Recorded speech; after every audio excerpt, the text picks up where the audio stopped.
Hello friends, മഴതോരം മുമ്പേടെ വരാൻ പോകുന്ന ഒന്നൊന്നര ടെസ്റ്റ് നിറഞ്ഞ അടിപൊളി എപ്പിസോഡിന്റെ റിവ്യൂലേക്ക് എല്ലാവർക്കും സ്വാഗതം. ഇന്ന് നമ്മൾ സംസാരിക്കാൻ പോകുന്നത് ആരും പ്രതീക്ഷിക്കാത്ത ഒരു വലിയ രഹസ്യത്തെ കുറിച്ചാണ്. സ്റ്റാൻലി എന്ന പേര് കേൾക്കുമ്പോൾ തന്നെ നമ്മുടെ വൈജയന്തി ആകെ വിറച്ചു പോവുകയാണ്. പണ്ട് തന്നെ ചതിച്ച അതേ ആള് തന്നെയാണോ ഇതെന്ന് അറിയാനുള്ള വെപ്രാളത്തിലാണ് അവർ. ഒരു വശത്ത് ബാലചന്ദ്രനാണെങ്കിൽ വളരെ പ്ലാൻഡ് ആയി വൈജയന്തിയെ പൂട്ടാൻ തന്നെ തീരുമാനിച്ചിരിക്കുകയാണ്. ഇതിനിടയിൽ തന്റെ കുഞ്ഞ് മരിച്ചിട്ടില്ലെന്നും അത് അലീന തന്നെയാണോ എന്നുള്ള ഒരു ഭയം കൂടെ വൈജയന്തിയെ വേട്ടയാടുന്നുണ്ട്. ആ കാറിൽ നിന്ന് സ്റ്റാൻലി ഇറങ്ങി വരുമ്പോൾ വൈജയന്തിക്ക് അത് താങ്ങാൻ പറ്റുമോ? അത്തരത്തിൽ നമ്മളെ ശരിക്കും ഞെട്ടിക്കുന്ന കുറെ സീനുകളാണ് ഇനി അങ്ങോട്ട് വരാൻ പോകുന്നത്. അപ്പൊ നമുക്ക് ഒട്ടും വൈകാതെ തന്നെ വീഡിയോയിലേക്ക് പോകാം. വീഡിയോ ഇഷ്ടപ്പെടുന്നെങ്കിൽ ലൈക്ക് ചെയ്യുക, അതുപോലെ ചാനൽ ഒന്ന് സബ്സ്ക്രൈബ് ചെയ്ത് സപ്പോർട്ട് ചെയ്യുക. അങ്ങനെ അലീനയും ബാലചന്ദ്രനും കൃഷ്ണയും തമ്മിലുള്ള സംഭാഷണം ശ്വാസമടക്കി പിടിച്ച് മറഞ്ഞു എന്ന് കേൾക്കുകയായിരുന്നു ബബിത. സ്റ്റാൻലിയെ കുറിച്ചുള്ള ഞെട്ടിക്കുന്ന വിവരങ്ങളാണ് ബാലചന്ദ്രൻ അവിടെ പങ്കുവച്ചത്. സ്റ്റാൻലി കേരളത്തിലുണ്ടെന്നും വിവാഹബന്ധം വേർപ്പെടുത്തിയ അദ്ദേഹം ഇപ്പോൾ തന്റെ 3 മക്കൾക്കൊപ്പമാണ് കഴിയുന്നതെന്ന് പറഞ്ഞ ബബിത സ്തംഭിച്ചുപോയി.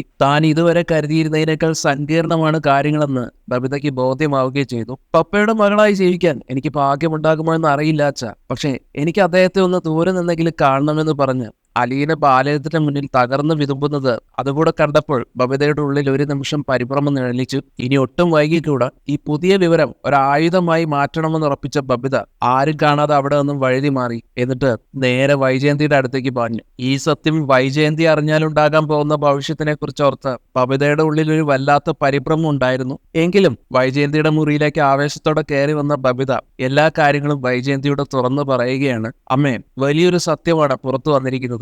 അലീനയുടെ യഥാർത്ഥ അച്ഛൻ സ്റ്റാൻലി ആണത്രേ. അയാളെ എങ്ങനെയെങ്കിലും കണ്ടുപിടിച്ച് അലീനയെ കൈമാറാനാണ് അച്ഛന്റെ നീക്കം. എന്നാൽ ബബിതയുടെ വാക്കുകൾ പൂർത്തിയാക്കും മുമ്പേ വൈജയന്തി സോഫയിൽ നിന്നും ചാടി എഴുന്നേറ്റു. വൈജയന്തിയുടെ മുഖത്തെ ചോരയോട്ടം നിലച്ചു. സ്റ്റാൻലിയോ? വിറയ്ക്കുന്ന ചുണ്ടുകളാൽ വൈജയന്തി ആ പേര് മന്ത്രിച്ചു. ഉള്ളിലെ പരിഭ്രമം മറച്ചു വെക്കാൻ മേശപ്പുറത്തിരുന്ന് വെള്ളം കുടിക്കാൻ ശ്രമിച്ചെങ്കിലും ഗ്ലാസ് കൈകളിൽ തട്ടി കൂട്ടിയിടിക്കുകയായിരുന്നു. വൈജയന്തിയുടെ പെട്ടെന്നുള്ള ഈ പേടിയും പരിഭ്രമവും ഒക്കെ ശ്രദ്ധിക്കുന്ന ബബിത, എന്തു പറ്റി അമ്മേ? ഒരു പേര് കേട്ടപ്പോഴേക്കും അമ്മ ഇങ്ങനെ വിയർക്കാൻ?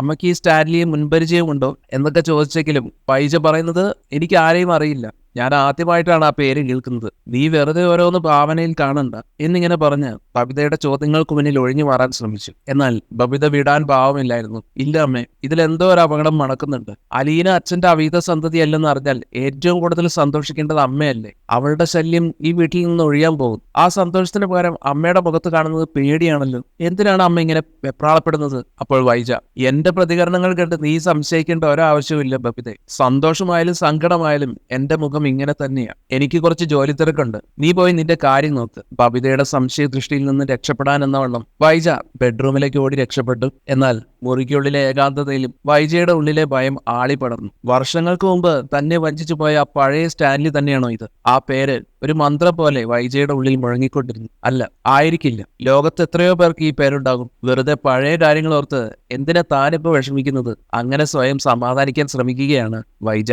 പക്ഷെ എങ്കിലും ആ ഒരു ചിന്ത വൈജയെ ശ്വാസം മുട്ടിക്കുകയാണ്. ഇനി അയാൾ തന്നെയാണെങ്കിൽ അലീന തന്റെ മകളായിരിക്കുമോ? അന്ന് അച്ഛൻ പറഞ്ഞത് എന്റെ കുഞ്ഞ് മരിച്ചെന്നാണല്ലോ. അച്ഛൻ എന്നോട് കള്ളം പറഞ്ഞതാകുമോ? ഏതായാലും അന്നത്തെ രാത്രി വൈജയന്തിക്ക് തീരാത്തതുപോലെ തോന്നി. ഓരോ നിമിഷവും പേടിപ്പെടുത്തുന്ന ചിന്തകൾ വൈജയെ വല്ലാതെ അലട്ടിക്കൊണ്ടിരുന്നു. പിറ്റേന്ന് രാവിലെ ശ്വാസം പിടിച്ചാണ് വൈജ ബാലചന്ദ്രന്റെ അടുത്തേക്ക് ഓടിയെത്തിയത്. അലീനയെ അവളുടെ അച്ഛനെ ഏൽപ്പിക്കാൻ പോവുകയാണെന്ന് കേട്ടല്ലോ. അപ്പോൾ ഇത്രയും കാലം മകളായി നോക്കിയത് വെറുതെയായിരുന്നു? പരിഭ്രമത്തോടെയുള്ള വൈജയുടെ ആ ചോദ്യത്തിൽ ഒരുതരം ആദിയുണ്ടായിരുന്നു. എന്നാൽ ബാലചന്ദ്രൻ ശാന്തനായി വൈജയെ നോക്കിക്കൊണ്ട് പറയുകയാണ്, അല്ല, എനിക്ക് പിറക്കാതെ പോയ മോളാണ് അലീന. അവൾക്ക് ജന്മം നൽകിയ ആള് ജീവിച്ചിരിപ്പുണ്ട്. അയാളെ ഞാൻ കണ്ടെത്തി കഴിഞ്ഞു. നാളെ അയാൾ ഈ വീട്ടിലെത്തും. അലീനയെ അയാൾക്ക് മുന്നിൽ നിർത്തണം. എന്നാൽ വൈജ പറയും, വേണ്ട, ആ മനുഷ്യൻ ഇങ്ങോട്ട് വരരുത്. ഞാൻ അതിനെ സമ്മതിക്കില്ല. നിങ്ങൾക്ക് അത്ര നിർബന്ധമാണെങ്കിൽ അവളെയും കൊണ്ട് അയാളുടെ അടുത്തേക്ക് പോയിക്കോ. പക്ഷേ ഈ വീടിന്റെ പടി അയാൾ ചവിട്ടരുത്. പഴയ കാര്യങ്ങൾ തന്നെ തേടി വരികയാണോ എന്ന പേടിയോടെ വൈജയന്തി അലറി വിളിച്ചു. അത് കണ്ട് ബാലചന്ദ്രൻ ചോദിക്കുകയാണ്, നീ എന്തിനാണ് വൈജയെ ഇത്രയധികം പരിഭ്രമിക്കുന്നത്? നിന്റെ പഴയ കാമുകനെ ഒന്നും അല്ലല്ലോ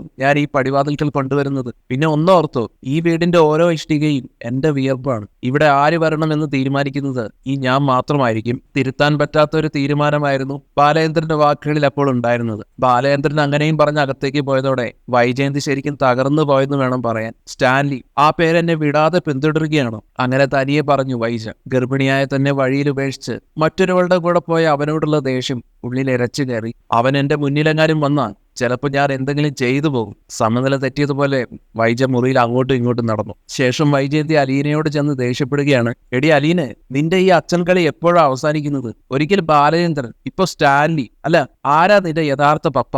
അത് കേട്ട് അലീനയുടെ മുഖത്ത് പുച്ഛം കലർന്ന ഒരു പുഞ്ചിരി വിരിഞ്ഞു. എന്നിട്ട് പറയുകയാണ്, മാഡം ഇതെല്ലാം ഒളിച്ചു കേൾക്കാൻ തുടങ്ങിയിട്ട് കുറെ ആയല്ലേ. എന്തായാലും അച്ഛനും ഞാനും സംസാരിക്കുന്നത് കേൾക്കാൻ പാത്തു നിൽക്കുന്ന ഈ ശീലം മാഡത്തിന് ചേർന്നതല്ല കേട്ടോ. അപ്പൊ വൈജ പറയും, ഞാൻ ആരുടെയും വാക്ക് കേൾക്കാൻ പോയിട്ടില്ല. അല്ല, നിന്റെ അച്ഛന്റെ ചിത്രം നിന്റെ കൈവശം ഉണ്ടോ? അത് എനിക്കൊന്ന് കാണണം. വൈജയുടെ ആവശ്യം കേട്ട് അലീന പറയും, ഓർഫനേജിൽ വളർന്ന എനിക്ക് പപ്പയുടെ ഫോട്ടോ കിട്ടാൻ എന്ത് വഴിയാണുള്ളത് മാഡം. പക്ഷെ എന്റെ അച്ഛനെ കാണാൻ എന്തിനാണ് മാഡം ഇത്ര വെപ്രാളപ്പെടുന്നത്? ആ സ്റ്റാൻലിയെ മാഡത്തിന് നേരത്തെ അറിയാമായിരുന്നോ? എനിക്ക് ആരെയും അറിയില്ല എന്ന് ആക്രോശിച്ചുകൊണ്ട് വൈജ അവിടെ നിന്നും മാറി. അപ്പോഴാണ് കൃഷ്ണമോൾ അങ്ങോട്ടേക്ക് എത്തിയത്. അമ്മയുടെ മുഖത്തെ സന്തോഷം കണ്ടപ്പോഴേ എനിക്ക് മനസ്സിലായി, അലീന ചേച്ചി പപ്പയുടെ അടുത്തേക്ക് പോകുന്നതിൽ അമ്മയ്ക്ക് വളരെ സന്തോഷമാണെന്ന്. ശരിയല്ലേ അമ്മയെന്ന് ചോദിച്ചപ്പോ വൈജ കൃഷ്ണയോടായിട്ട് ചോദിക്കുകയാണ്, അവളുടെ പപ്പ അവളെ എന്തിനാണ് ഉപേക്ഷിച്ചതെന്ന് നിനക്കറിയാമോ എന്ന്. വൈജയന്തിക്ക് അറിയേണ്ടിയിരുന്നത് അതായിരുന്നു. അത് പിന്നെ അച്ഛൻ പറഞ്ഞത് ചേച്ചിയെ പ്രസവിച്ച ആ സ്ത്രീ ഒരു രാക്ഷസിയാണെന്നാണ്. ജന്മം നൽകിയ കുഞ്ഞിനെ അനാഥാലയത്തിൽ കൊണ്ടുപോയി തള്ളിയവൾ. പാവം പപ്പ, അദ്ദേഹം നിരപരാധിയാണത്രേ. കൃഷ്ണ ഇത് പറഞ്ഞു തീർന്നതും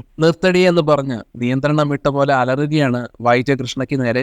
എല്ലാ തെറ്റും ചെയ്തത് ആ പുരുഷനാണ്. ആ സ്ത്രീ ഒന്നും അറിഞ്ഞിട്ടുണ്ടാവില്ല. തന്റെ കുഞ്ഞ് മരിച്ചെന്ന് വിശ്വസിച്ച് ഇത്രയും കാലം നീറിയത് അവരായിരിക്കും. വൈജ അങ്ങനെ പറഞ്ഞതും കൃഷ്ണ വൈജയുടെ കണ്ണുകളിലേക്ക് സൂക്ഷിച്ചു നോക്കി. എന്നിട്ട് ചോദിക്കുകയാണ്, അതൊക്കെ അമ്മയ്ക്ക് എങ്ങനെ ഇത്ര ഉറപ്പിച്ചു പറയാൻ കഴിയും? ആ സ്ത്രീ അമ്മയായിരുന്നു. ഒരു നിമിഷം വൈജയന്തിയുടെ ശ്വാസം നിലച്ചു. അനാവശ്യം പറയരുത്, എനിക്ക് അങ്ങനെ ഒരു ഗതികേട് വന്നിട്ടില്ല.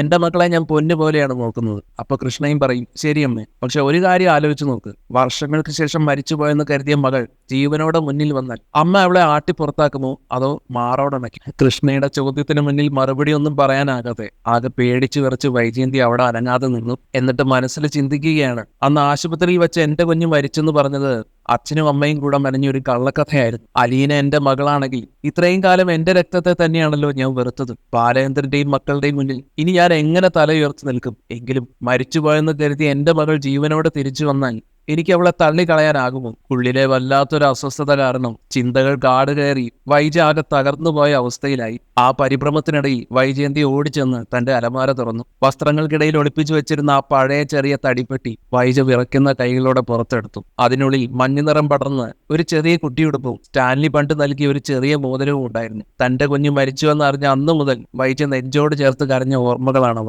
പെട്ടെന്ന് മുറുക്കി പുറത്ത് അലീനയുടെ ശബ്ദം കേട്ടു. ഭയന്നുപോയ വൈജയന്തി പെട്ടി അടയ്ക്കാൻ ശ്രമിച്ചെങ്കിലും അബദ്ധത്തിൽ അതിലെ മോതിരം തറയിൽ വീണിട്ട് വാതിലിനടുത്തേക്ക് പോയി. ആ നിമിഷം അലീന വാതിൽ തുറന്ന് അകത്തേക്ക് വന്നു. നിലത്ത് കിടക്കുന്ന മോതിരം കണ്ട് അലീന അത് കയ്യിലെടുത്തു. ഇതെന്താ മാഡം, ഈ പഴയ മോതിരത്തിൽ എസ് എന്ന് കൊത്തിയിട്ടുണ്ടല്ലോ, ഇത് ആരുടെയാ? അലീനയുടെ ചോദ്യം വൈജയന്തിയുടെ ചങ്ക് തകർക്കുന്നതായിരുന്നു. മറുപടി പറയാനാവാതെ ആ പെട്ടി വസ്ത്രങ്ങൾക്കിടയിൽ ഒളിപ്പിക്കാൻ ശ്രമിക്കുമ്പോൾ വൈജയന്തിയുടെ ഉള്ളിൽ ഒരു സത്യം കൂടെ തെളിഞ്ഞു. ഈ മോതിരത്തിന് സമാനമായ ഒന്ന് സ്റ്റാൻലിയുടെ കയ്യിൽ ഉണ്ടായിരുന്നുവെന്ന്. അപ്പോഴാണ് കൃഷ്ണയുടെ ചോദ്യം തുളച്ചു കയറിയത്. അമ്മ എന്തിനാ ഇങ്ങനെ ഇരുന്ന് സ്വപ്നം കാണുന്നത്? അലീന ചേച്ചിയുടെ പപ്പ ഇങ്ങോട്ട് എത്തിക്കഴിഞ്ഞു. അദ്ദേഹത്തെ നേരിട്ട് കാണാൻ അമ്മയ്ക്ക് ആഗ്രഹമില്ലേ? എനിക്ക് ആരെയും കാണണ്ടെന്നാണ് വൈജ തിരിച്ചു പറയുന്നത്. ഞാൻ ഇപ്പൊ തന്നെ കമലയുടെ വീട്ടിലേക്ക് പോവുകയാണ്. വൈജയന്തി അങ്ങനെ ഒരു രക്ഷപ്പെടലിനായി വെപ്രാളപ്പെടുമ്പോൾ പടിവാതിൽക്കൽ ഒരു പാറ പോലെ ബാലേന്ദ്രൻ വഴി തടഞ്ഞു നിന്നു. നീ എങ്ങോട്ടും പോകുന്നില്ല വൈജയ്. അലീനെ ഈ വീട്ടിൽ നിന്ന് തുരത്താൻ ഏറ്റവും കൂടുതൽ ആഗ്രഹിച്ചത് നീയല്ലേ? അപ്പോൾ അവളുടെ പപ്പ വരുമ്പോൾ നീ തന്നെ വേണം അവളെ കൈപിടിച്ച് ഏൽപ്പിക്കാൻ. ഇന്ന് നീ എങ്ങാനും ഈ വീട് വിട്ടിറങ്ങിയാൽ പിന്നെ ഇങ്ങോട്ട് കയറുന്നത് സ്വപ്നം കാണണ്ട. ഈ പടിവാതിൽ നിനക്ക് മുന്നിൽ എന്നേക്കുമായി അടയും. അത് നീ ഓർത്തു. ഏതായാലും ബാലേന്ദ്രന്റെ മുന്നിൽ നിന്ന് എങ്ങോട്ടും മാറാൻ പറ്റാത്ത അവസ്ഥയിലായിരുന്നു വൈജയന്തി. രക്ഷപ്പെടാൻ ഒരു വഴിയും ഇല്ലാതെ വൈജ അവിടെ തന്നെ സ്തംഭിച്ചു നിന്നുപോയി. ആ സമയത്താണ് മുറ്റത്ത് മനുവിന്റെ കാറ് വന്നു. കാറ് നിർത്തിയപ്പോൾ ഉണ്ടായ ആ നിശബ്ദതയിൽ വൈജയ്ക്ക് വലിയൊരു പേടി തോന്നി. ദൈവമേ, കാറിൽ നിന്നും ഇറങ്ങുന്നത് ആ പഴയ സ്റ്റാൻലി ആവരുതേ. തകർന്ന ഹൃദയത്തോടെ വൈജയന്തി ഉള്ളൊരുക്കി പ്രാർത്ഥിച്ചു. വൈജയുടെ മുഖത്തെ വിയർപ്പ് തുള്ളികളും വെപ്രാളവും കണ്ട് ബാലചന്ദ്രന്റെ ഉള്ളിൽ ഒരു ക്രൂരമായി ചിരി വിരിഞ്ഞു. അയാൾ മനസ്സിൽ പറഞ്ഞു, വൈജയ്, നിന്റെ പ്രാർത്ഥനകൾ കേൾക്കാൻ ഇന്ന് ഈശ്വരൻ വരില്ല. നിന്റെ ഭൂതകാലത്തെ നിന്റെ കൺവെന്റിൽ തന്നെ ഞാൻ കൊണ്ടുവരും. ഞാൻ നിശ്ചയിച്ച ഈ നാടകത്തിൽ നീ ഒരു ഇര മാത്രമാണ്. കാറിന്റെ ഡോർ പതുക്കെ തുറന്നു. വൈജയന്തിയുടെ ശ്വാസം നിലച്ചു. 10 വർഷത്തെ നീണ്ട കാത്തിരിപ്പിനും വെറുപ്പിനും ഒടുവിൽ ഒരു വലിയ രഹസ്യം ആ പടിവാതിൽക്ക് കാലുകുത്താൻ പോവുകയാണ്. കാറിന്റെ ഡോറ് തുറന്ന് പുറത്തേക്ക് ഇറങ്ങി ആ രൂപം കണ്ടതും വൈജയന്തിയുടെ ബോധം മറയുന്നത് പോലെ തോന്നി. അത് സ്റ്റാൻലി തന്നെയായിരുന്നു. പക്ഷേ കാലം അയാളിൽ അടയാളപ്പെടുത്തിയ മാറ്റങ്ങൾ പ്രകടമായിരുന്നു. കണ്ണുകളിലെ ആ പഴയ തിളക്കം മാഞ്ഞു പോയിരിക്കുന്നു. പകരം ഒരുതരം കുറ്റബോധവും ദൈന്യതയും അവിടെ നഴഞ്ഞിച്ചു. ബാലേന്ദ്രൻ വിജയഭാവത്തിൽ വൈജയന്തിയിൽ നോക്കി. സ്റ്റാൻലി പതുക്കെ അലീനയുടെ അടുത്തേക്ക് നടന്നു. അലീനയുടെ കണ്ണുകളിൽ നോക്കി സ്റ്റാൻലി വിതുമ്പി, മോളെ. പക്ഷെ പെട്ടെന്ന് അയാളുടെ നോട്ടം തറഞ്ഞു പോയത് അലീനയുടെ വിരലിലിരുന്ന ആ പഴയ മോതിരത്തിലായിരുന്നു. ഇത് നിനക്ക് എവിടെ നിന്ന് കിട്ടി? അലീന വൈജയന്തി ചൂണ്ടി പറഞ്ഞു. ഇത് മാഡത്തിന്റെ റൂമിൽ നിന്നും വീണതാണ്. ആ സമയം സ്റ്റാൻലി ഞെട്ടലോടെ വൈജയന്തി നോക്കി. വൈജയ്, നീ ജീവനോടെ ഉണ്ടായിരുന്നു. പ്രസവത്തോടെ നീയും കുഞ്ഞും മരിച്ചുപോയെന്നാണ് നിന്റെ അച്ഛൻ എന്നോട് പറഞ്ഞത്. ആ വാക്കുകൾ കേട്ടതും അലീനയും കൃഷ്ണയും ഞെട്ടിപ്പോയി. എല്ലാവരും അങ്ങനെ തകർന്നു നിൽക്കുമ്പോൾ ബാലേന്ദ്രൻ ശാന്തനായി അങ്ങോട്ട് നടന്നു വന്നു. എന്നിട്ട് പറഞ്ഞു, എല്ലാം എനിക്ക് അറിയാമായിരുന്നു വൈജയ്. സ്റ്റാൻലിയെ ഞാൻ നേരത്തെ തന്നെ കണ്ടെത്തിയിരുന്നു. നിന്റെ അച്ഛൻ കാണിച്ച ചതിയും സ്റ്റാൻലിയെ നീ തെറ്റിദ്ധരിച്ചതുമെല്ലാം അയാൾ എന്നോട് തുറന്നു പറഞ്ഞു. നിന്റെ അഹങ്കാരത്തിന് കാലം തന്ന ശിക്ഷയാണ്. നിന്റെ സ്വന്തം ചോരയെ തന്നെയാണ് നീ ഇത്രയും കാലം പീഡിപ്പിച്ചത്. മോളെന്ന് വിളിച്ച് അടുത്തേക്ക് വന്ന വൈജയന്തിയെ അലീന കൈകൊണ്ട് തടയുകയാണ്. എന്നെ പ്രസവിച്ചത് നിങ്ങളായിരിക്കും മാഡം. പക്ഷേ എന്നെ പൊന്നുപോലെ നോക്കിയത് എന്റെ ഈ അച്ഛനാണ്. സ്നേഹിക്കാൻ അറിയാത്ത, സ്വന്തം ചോരയെ തിരിച്ചറിയാൻ കഴിയാത്ത നിങ്ങളുടെ മുന്നിൽ ഇനി ഞാൻ മകളായി വരില്ലെന്നാണ് അലീന വൈജയന്തിയോട് പറയുന്നത്. ഒറ്റപ്പെട്ട വൈജ വീട്ടിൽ എല്ലാവരാലും ഉപേക്ഷിക്കപ്പെടുന്നു. മക്കൾ പോലും അവനെ വെറുക്കുന്നു. ഒടുവിൽ സ്റ്റാൻലിയും അലീനയും ഒരുമിച്ച് പടിയിറങ്ങുമ്പോൾ താൻ തന്നെ തകർത്ത് കളഞ്ഞ് സ്വന്തം മകളുടെ കാല് പിടിച്ച് വൈജയന്തി കരഞ്ഞു മാപ്പ് അപേക്ഷിച്ചു. പക്ഷെ അലീന ഒന്ന് തിരിഞ്ഞു നോക്കുക പോലും ചെയ്യാതെ അവിടെ നിന്ന് നടന്നുപോയി. ആരെയും കൂസാത്ത തന്റെ സ്വഭാവം കാരണം അവസാനം വൈജയന്തിക്ക് എല്ലാവരെയും നഷ്ടപ്പെട്ട് ഒറ്റപ്പെടാനായിരുന്നു വിധി.